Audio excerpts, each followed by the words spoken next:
meus queridos, tudo bem? Mais uma vez vamos tratar aqui da escassez da água no Brasil. Nós vamos fazer aqui uma dissertação e eu vou passar para vocês um documentário bem bacana da Universidade Federal de Santa Catarina e são vários professores explicando o problema da escassez da água. Então, eu gostaria que vocês participassem, que vocês olhassem bem direitinho a coletânea que eu vou ler aqui para vocês. Vou orientá-los como se faz, então, esse texto dissertativo e eu aguardo, então, vocês participando aqui comigo. A partir da leitura dos textos motivadores seguintes e com base nos conhecimentos construídos ao longo de sua formação, redija um texto dissertativo argumentativo em modalidade escrita formal da língua portuguesa sobre o tema A crise hídrica no Brasil, apresentando proposta de intervenção que respeite os direitos humanos. Selecione, organize, relacione de forma coerente e coesa argumentos e fatos para a defesa do seu ponto de vista. Então, aqui ao lado vocês estão vendo duas imagens bem representativas. O fundo de um lago, o solo já todo rachado e uma torneira com apenas uma gotinha de água. Texto 1. Crise hídrica no Brasil. A crise hídrica é resultado dos baixos níveis de água nos reservatórios no momento em que deveriam estar em níveis normais para atender às necessidades da população. No Brasil, a falta de água tornou-se mais grave a partir do ano de 2014. Na ocasião, a região sudeste foi a principal afetada. A atual crise hídrica no Brasil é considerada a pior da história. Apesar do Brasil apresentar quase 1/5 das reservas hídricas do mundo, a falta de água é uma realidade em várias regiões do país.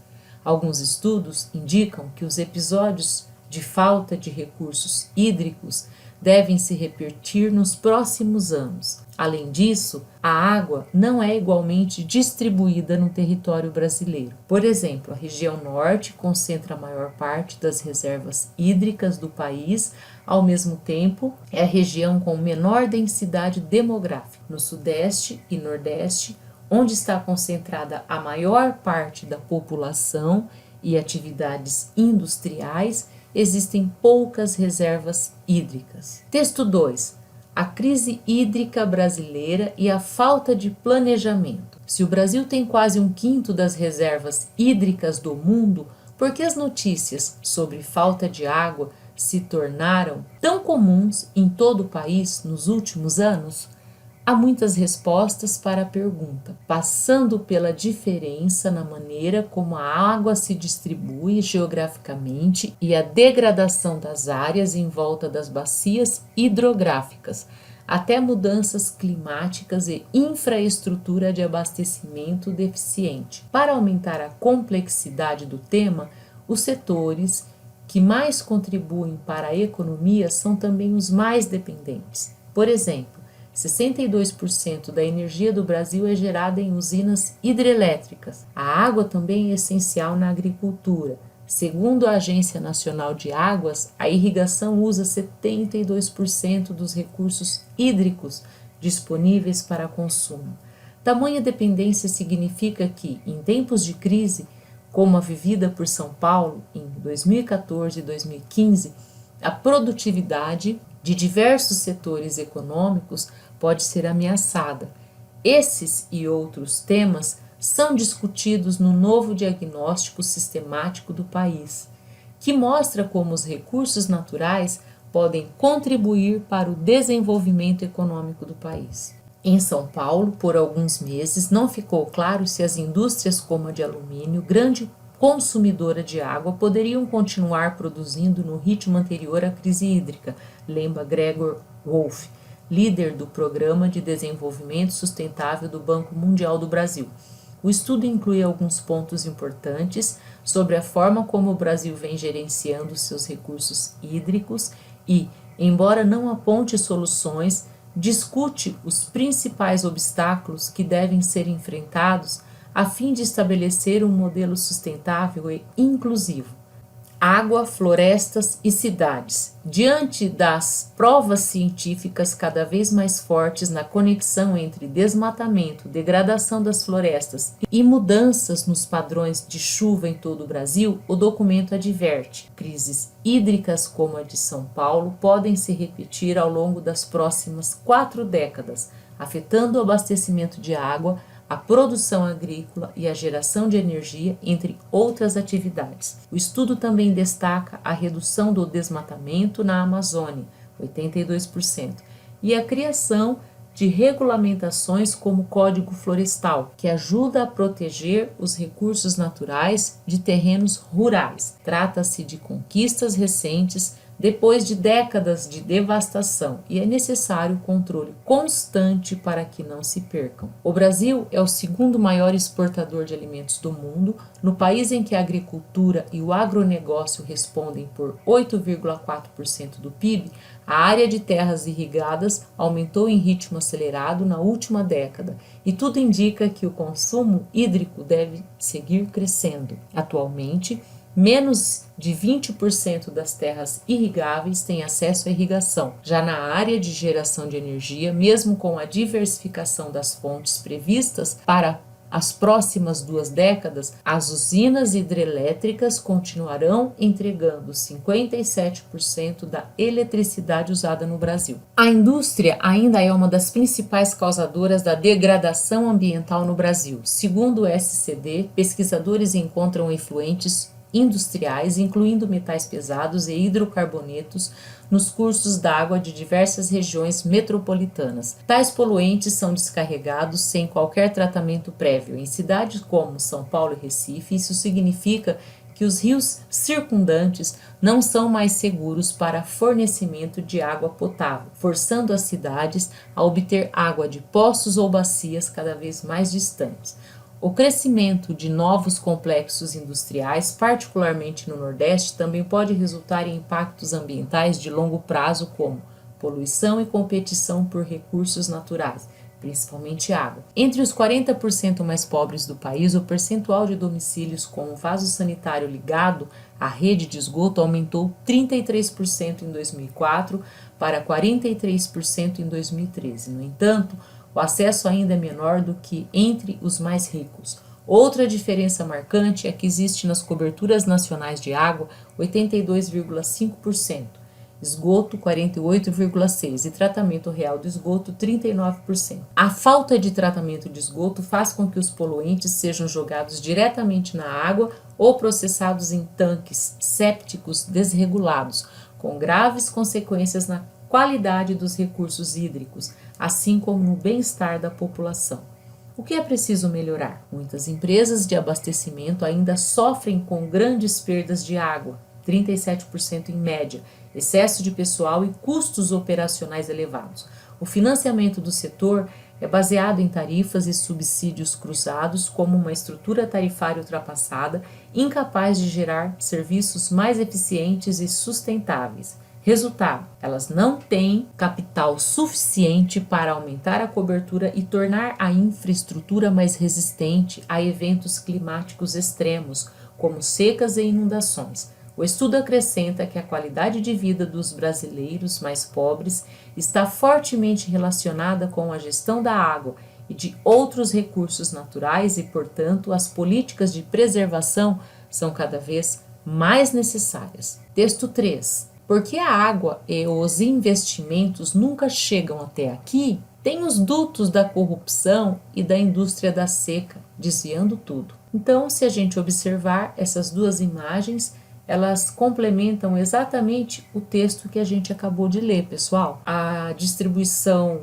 irregular da água em todo o território nacional, a região do Nordeste afetada. Então, nessas duas charges aqui, a gente vê bem isso, né? Texto 4. Seca no Nordeste, chegou a seca de novo. Que triste situação é ver tanto nordestino, homem, mulher e menino, passar fome no sertão. Não tem água nem comida, tudo que tinha acabou. No rio só tem areia, já faz tempo que secou, e no meio da lagoa, onde a água era tão boa, de tão seco, já rachou. E o nordestino, coitado, vive só de esperanças, fica olhando para o céu e lhe vem tristes lembranças das secas que já viveu, desde os tempos de criança. E onde que está o governo? Não está vendo isso não? Já me disse um sertanejo. Isso é veio, meu patrão. Ele só lembra, doutor, que a gente é eleitor em tempo de eleição. Então aqui é um texto de outro gênero, é uma poesia. Eu coloquei aqui esta imagem e vocês então agora, com base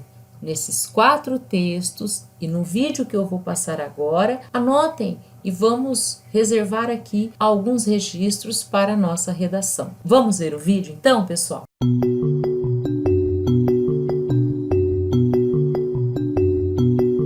A falta de água, né, ela tem 2 aspectos principais. Um é o aspecto climático, do clima, e um é da demanda, o uso excessivo desse recurso, né?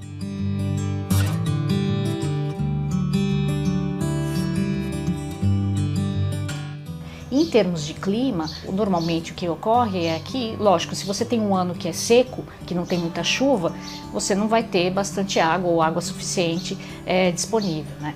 E a gente já tem visto que nas últimas décadas, regiões que já são propensas à seca estão ficando cada vez mais secas.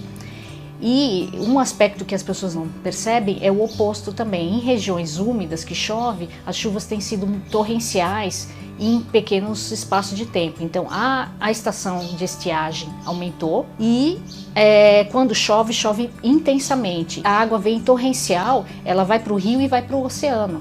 Quando ela se perde para o oceano, vira salgada, acabou. Então a chuva mais espaçada e mais menos torrencial, ela pode ser absorvida pelo solo e entrar no sistema subterrâneo, que depois vai ficar disponível para irrigação e para o nosso uso. E quando ela vem torrencial e vai para o rio e vai para o oceano, ela não é disponível. Existe falta d'água, às vezes, por uma questão de um evento extremo, uma questão natural, hidrológica.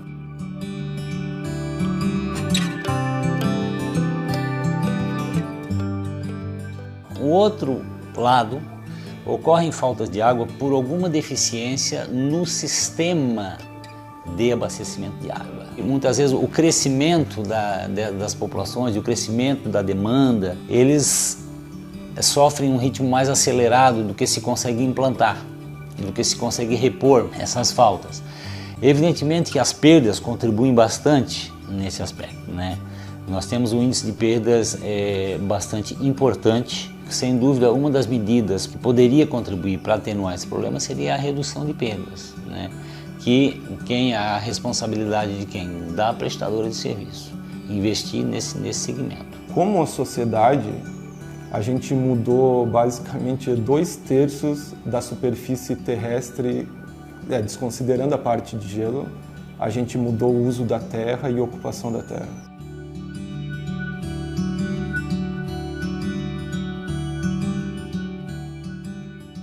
Então, esse uso da terra, mudança no uso da terra influencia a disponibilidade hídrica. Segundo, o clima está mudando. Com a emissão de CO2 e outras atividades humanas, tem aquecimento global, esse também influencia no fluxo e disponibilidade hídrica. Terceiro, a demanda está mudando. Então, a sociedade tem mais usos, a população aumentou, mas a demanda por água aumentou muito mais do que o quanto a população aumentou. Então, os usos das nossas atividades, como a indústria, a alimentação, etc. E as projeções para o futuro com o aquecimento global é de piorar. Porque com o aumento da temperatura, aonde evapora muito, que são as regiões secas, a evaporação vai ser maior. Então, as projeções é que essas regiões fiquem secas. No Brasil, é o Nordeste, Centro-Oeste e Sudeste, que são regiões, principalmente o Centro-Oeste e o Sudeste, de produção agrícola grande. E para o Sul, que é uma região que chove mais, né, aí a gente tem a projeção de aumento dessas chuvas, esses extremos de chuva, né, que eu disse, torrenciais, que aí a gente também tem um problema de coleta, porque isso é uma lei física, né, a atmosfera quanto mais quente ela está, mais vapor ela retém. Então, num lugar que é úmido, ela vai ter mais vapor e aí a tendência é de ter chuvas mais dramáticas, né? Hoje no mundo Basicamente, todo ano 4 bilhões de pessoas vão passar por alguma crise hídrica de pelo menos um mês de duração. 500 milhões de pessoas, né, passam por crise hídrica todo ano. Então, é muita gente. Basicamente, 80% da população mundial sofre com insegurança hídrica e escassez. Esse é reconhecido como a maior crise, o maior problema que a gente tem que enfrentar no século XXI. E na parte de demanda é interessante introduzir o conceito de nexus, que esse conceito foi definido pela Organização de Alimentos e Agricultura, FAO, que a gente conhece mais, né? Food and Agriculture Organization das Nações Unidas, né? Então é segurança hídrica, alimentar e energética. Então, esses três eixos estão muito relacionados, interligados, e um afeta o outro, mas principalmente por causa da água. E no Brasil, muito mais fortemente, porque principalmente a segurança energética, no nosso caso, é relacionada à água, porque 65% da energia gerada, da eletricidade gerada no Brasil, vem de hidrelétricas. Então, a falta de água vai impactar não só a produção de alimentos, mas também a produção de energia, além do abastecimento direto de água, né? Então, uma crise hídrica é um problema que vai afetar de várias formas, né? Ecossistemas importantes são afetados, desde como ecossistemas terrestres, como vegetações, né, que dependem da umidade, que dependem do solo, ecossistemas aquáticos, rios e cursos d'água com vazão reduzida, né? Isso pode influenciar de forma significativa na qualidade da água desses mananciais, comprometendo certas formas de vida nesse sistema aquático, como peixes que necessitam de maior quantidade de oxigênio e outros aspectos, né?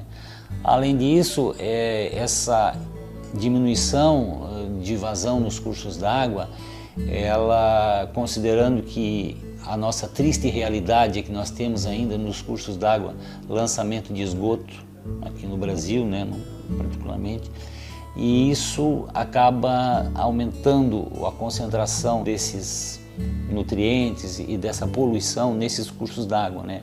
Comprometendo ainda de forma mais impactante a vida aquática. E tem outro problema, a crise hídrica provavelmente ela é subestimada, certo? Porque se a gente sempre pensar na disponibilidade hídrica como quantidade e qualidade, na verdade, boa parte dos rios a gente não sabe exatamente a qualidade, e tem diversos poluentes que a gente não consegue nem medir e que então a gente simplesmente aceita que está na quantidade aceitável.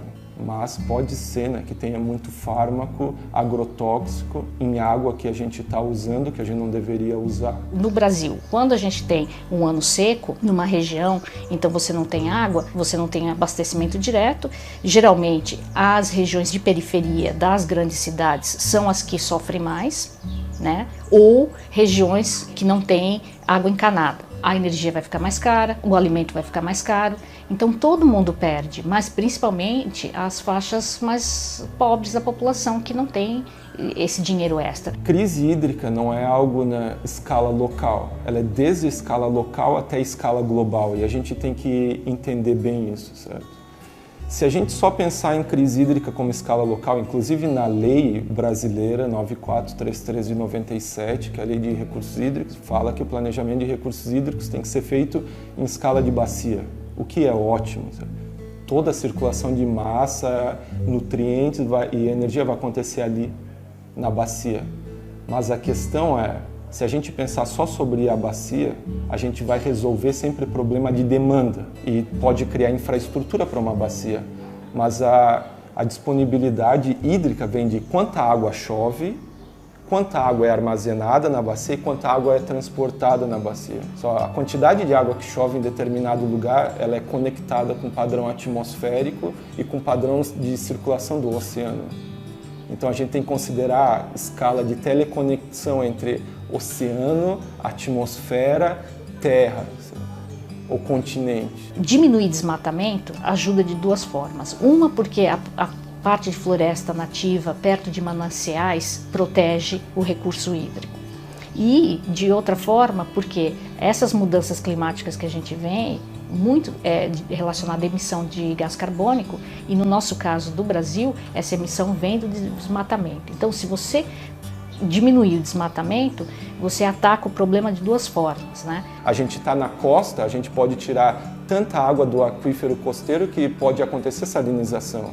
Ou a gente pode tirar água subterrânea demais, acontecer adensamento do solo, não ter mais água, também pode ter salinização e outras fontes ou contaminação com agrotóxico, por exemplo, a escala local. No final das contas, também a água que chega ali depende de outros padrões. Claro que engenharia pode dar alguma resposta sobre um tipo de infraestrutura que pode ser feito, mas se a gente não tiver um entendimento certo de como todo o sistema terrestre afeta a disponibilidade hídrica em diversos locais, inclusive no que a gente está, né? Então é possível que mesmo com a melhor engenharia do mundo, a gente subestime alguns riscos e a gente vai ficar super dependente de uma infraestrutura que talvez custe muito dinheiro e que não vai resolver nosso problema exatamente. A gente tem um desperdício muito grande, né, do recurso hídrico em si, mas se você olhar a produção de alimentos globalmente, 30% e o Brasil acho que não difere muito nessa taxa, talvez até esteja mais, 30% do que a gente produz vai para o lixo. E se alimentos é responsável por 70% da utilização de água, se a gente reduz não só o desperdício de água com vazamentos na rede de drenagem, etc., mas o desperdício de alimento, né? Se a gente conseguir fazer isso eficiente, a gente já está economizando água, certo? E também a produção que a gente está fazendo em determinado lugar não vai ficar ali naquele lugar, certo? Eu estou usando água para engordar um boi e para produzir soja.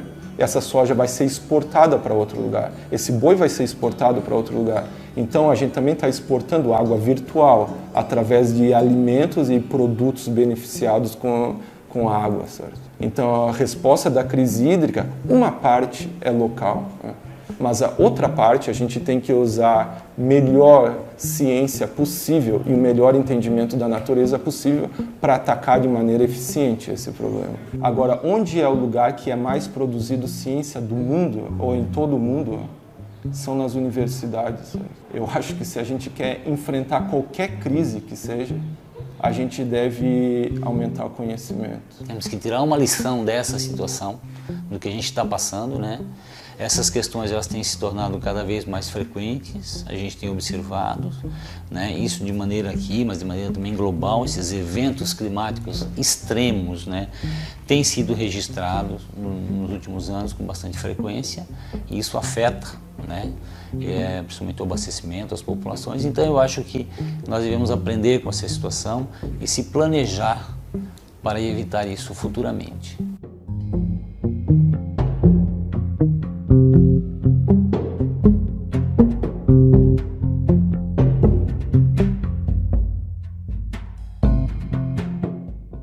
Então, com base agora nos 4 textos e no vídeo que vocês acabaram de ver sobre as explicações dos professores da Universidade Federal de Santa Catarina, vamos pensar agora na nossa introdução. O tema é a crise hídrica no Brasil. O problema praticamente já está implícito aí, é a falta de água. Então, pegue nesses textos alguma frase, alguma ideia acerca da tua tese, do teu ponto de vista. Por que vivemos uma crise hídrica no Brasil? Por que o problema da seca nos amedronta tanto? Ou por que falta água no Brasil? Pensa, faça uma pergunta mental e imagine aqui então uma frase que você poderia colocar. Essa é a sua tese. Aí no desenvolvimento você tem argumento 1 e argumento 2. Uma ideia. Coloque então uma frase contextualizando a crise hídrica no Brasil e já coloque como ponto de vista 2 causas para a falta de água no país. Então pensa na má distribuição, pensa nas indústrias, pensa no desperdício e coloque aqui então 2 argumentos e justifique com as explicações que vocês ouviram no vídeo, certo? Na conclusão, retoma diante dos fatos ou diante do exposto, ou sendo assim, dessa forma, coloca aqui novamente a sua tese, confirme e uma proposta de intervenção. A proposta de intervenção praticamente eu li nesses 2 textos aqui para vocês. Então, reafirma a sua tese e coloque uma proposta. O que seria necessário? Provavelmente uma mudança de postura nossa, ou uma conscientização, alguma coisa que retome o que foi dito e que seja uma intervenção para a gente minimizar o problema da crise hídrica no país. Certo, gente? Esta é a aula de hoje. É isso aí, meus queridos. Espero que vocês tenham gostado dessa coletânea, que vocês tenham lido direitinho todos os textos aqui propostos e tenham feito essa redação. Enviem para mim no meu e-mail para eu corrigir, dar uma olhada e dar um retorno para vocês, certo? Aguardo vocês então, meus queridos. Beijo, até a próxima!